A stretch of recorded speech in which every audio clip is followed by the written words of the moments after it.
ഒരുപാട് കയ്പ്പ് രസമൊന്നുമില്ലാത്ത ഒരു നാരങ്ങ അച്ചാറിൻ്റെ റെസിപ്പിയാണേ. ആദ്യം നമുക്കൊരു പാനിലേക്ക് ഒരു 1/4 കിലോ നാരങ്ങയും അത് മുങ്ങിക്കിടക്കത്തക്ക രീതിയിലുള്ള വെള്ളവും ഒഴിച്ച് 3/4 ടീസ്പൂൺ ഉപ്പും 1 ടേബിൾ സ്പൂൺ നല്ലെണ്ണയും ചേർത്ത് നമ്മുടെ നാരങ്ങയുടെ തൊലിയൊക്കെ ഒന്ന് പൊട്ടി വരില്ലേ അതുവരെ ഒന്ന് വേവിച്ചെടുക്കാം.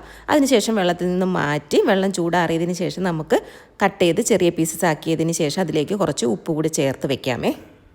പാൻ ചൂടായി വരുമ്പോൾ 4 ടേബിൾ സ്പൂൺ നല്ലെണ്ണയും അതിലേക്ക് 1/2 ടീസ്പൂൺ കടുക് ചേർത്ത് പൊട്ടി വരുമ്പോൾ 2 വറ്റൽ മുളകും ഒരു 15 ചെറിയ അല്ലി വെളുത്തുള്ളിയും കുറച്ച് കറിവേപ്പിലയും ചേർത്ത് ഒന്ന് ഇളക്കി കൊടുക്കാം. വെളുത്തുള്ളി ഒന്ന് സോഫ്റ്റായി വരുമ്പോൾ നമുക്കിതിലേക്ക് ഒരു ചെറിയ കഷ്ണം ഇഞ്ചി കട്ട് ചെയ്തതും പച്ചമുളകും ചേർത്ത് നല്ലതുപോലെ ഒന്ന് മൊരിഞ്ഞ് വരുമ്പോൾ ലോ ഫ്ലെയിമിലേക്ക് ആക്കിയതിന് ശേഷം 1/4 ടീസ്പൂണിന് താഴെ മഞ്ഞൾപ്പൊടിയും 2 ടീസ്പൂൺ മുളക് പൊടിയും ചേർത്ത് പച്ചമണം മാറി വരുമ്പോൾ നമുക്ക് കട്ട് ചെയ്ത് വെച്ചേക്കുന്ന നാരങ്ങ കൂടി ചേർത്ത് കൊടുത്ത് 1 മിനിറ്റ് നല്ലതുപോലെ ഒന്ന് ഇളക്കി കൊടുക്കാമേ.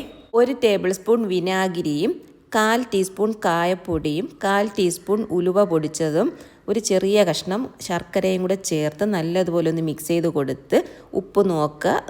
നാരങ്ങയിൽ 1 ടീസ്പൂൺ ഉപ്പാണ് ചേർത്ത് കൊടുത്തിട്ടുള്ളത്. അപ്പോൾ മിക്സ് ചെയ്ത് കൊടുത്തിട്ട് ഉപ്പ് കുറവാണെങ്കിൽ ഉപ്പും കൂടെ ചേർത്ത് കൊടുത്ത് 1 മിനിറ്റും കൂടെ നമുക്ക് ഇളക്കിയതിന് ശേഷം ഫ്ലെയിം ഓഫ് ചെയ്യാം. എന്നിട്ട് നല്ലതുപോലെ ചൂടാറിയതിന് ശേഷം ഒരു ജാറിലിട്ട് ഒരാഴ്ചയൊക്കെ കഴിഞ്ഞിട്ട് ഉപയോഗിക്കുമ്പോഴാണ് ആ കറക്റ്റ് ടേസ്റ്റ് വരുന്നത്. അപ്പോൾ എല്ലാവരും ഒന്ന് ട്രൈ ചെയ്ത് നോക്കണേ.